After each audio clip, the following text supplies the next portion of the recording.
আসসালামু আলাইকুম ওরহমতুল্লাহি ওবরকাতুহু। আমি ওইসব হক্কানি আলেমদেরকে আহ্বান জানাবো যারা নিজেদেরকে হক্কানি মনে করেন, নিজেকে হকের উপর আছেন বলে আপনি মনে করেন। আপনার উচিত হবে আপনার মতভাত্তিককে যে আলেমগুলো আছে, যে আলেমগুলো আপনার বিরুদ্ধে গীবত করে, ওয়াজ মাহফিলে আপনার নামে আলোচনা সমালোচনা করে,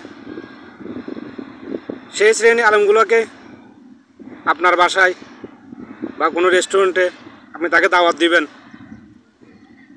তাকে মেহমানদারি করবেন, তাকে সম্মান দিবেন।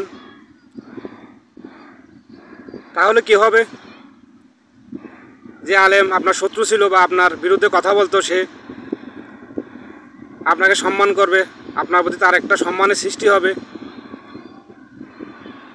এই কাজগুলি আমাদের আসলে করা উচিত।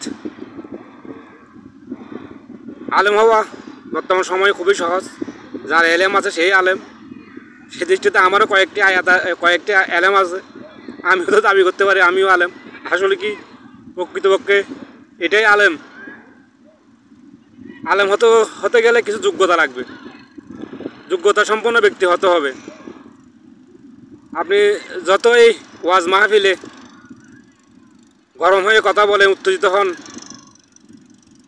আর ভাব এরমভাবে দেখান, মনে হয় যেন আপনি সহি।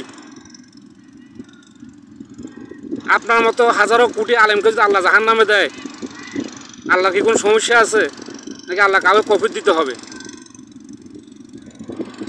অনেক ক্ষেত্রে আলেমগণে ওয়াজ মাহফিলে বলেন যে সর্বপ্রথম আলেমরাই নাকি জাহান্নামে যাবে। তো আপনি আপনার কথা চিন্তা করুন, আপনি জাহান্নামে যাচ্ছেন কি না। আপনার তো উচিত ছিল যে আলেম বা যে বক্তা আপনার জন্য অন্য মাহফিলে আপনার যে একটা ইমেজ তা নষ্ট করলো, আপনার উচিত ছিল ওই আলেমের প্রতি হিংসা না রেখে তাকে দাওয়াত দেওয়া, তার সাথে সরাসরি নিজে গিয়ে কথা বলা, তাকে মেহমানদারি করা, তার প্রতি সম্মান দেখানো। কিন্তু আপনি কি করলেন? সে যা করেছে আপনিও তাই করেছেন। সে আপনার নামে গীবত করেছে, আপনি কিছু কোরআন আয়াতের এবং হাদিসের কিছু রেফারেন্স দিয়ে আপনি তাকে জাতির সামনে ছোটো করলেন। তো ওই ব্যক্তিও যা, আপনিও তা। এইগুলো করে আসলে ইসলামের তেমন কোনো ফায়দা হবে না। কোন ব্যক্তি আলেম? যে ব্যক্তির জ্ঞানের অনেক গভীরতা আছে, যে ব্যক্তি খুব নম্র ভদ্র, অন্য কোনো আলেমের নামে তেমন গীবত করে না। সেক্ষেত্রে বলতে গেলে আমার দৃষ্টিতে আমি যাকে বিবেচনা করে পাই, প্রথম তিনি হলেন ডাক্তার জাকির নায়েক। আমি কখনো ডাক্তার জাকির নায়েকের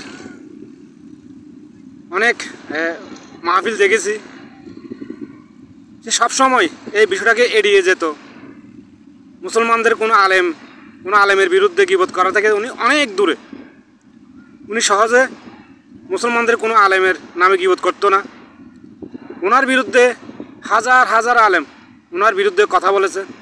শুধুমাত্র বাংলাদেশের হাজার হাজার আলেম তার বিরুদ্ধে কথা বলে, কিন্তু উনি কারোর বিরুদ্ধে একটা কথাও বলে না। সুবহানাল্লাহ, অবাক হয়ে যায়।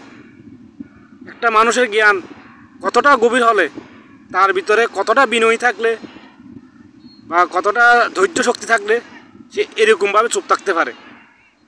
উনি একটা কথাই শুধু বারবার বলেন, কেউ যদি আপনার দিকে ঢিল ছুঁড়ে মারে, আপনি সেই ঢিলটা আপনার কাছে রেখে দিন, তা দিয়ে বাড়ি নির্মাণ করেন, নতুবা আপনি আপনাকে এতটা উঁচে নিয়ে যান যাতে আপনার শত্রুপক্ষের ঢিল আপনার পর্যন্ত আসতে না পারে। দ্বিতীয় যে ব্যক্তি, তিনি হলেন আমাদের দেশের আল্লামা দেলাওয়ার হোসেন সাঈদী।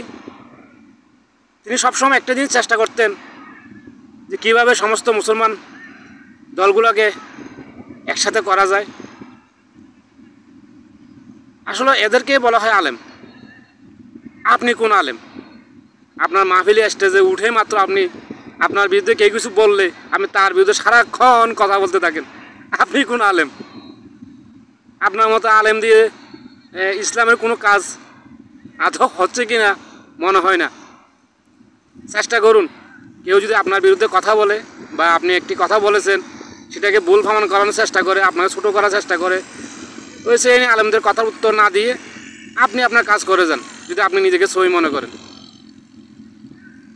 ইনশাল্লাহ আমার কথাটুকু হয়তো বুঝতে পেরেছেন। আসসালামু আলাইকুম ওয়া রাহমাতুল্লাহি ওয়া বারাকাতুহু।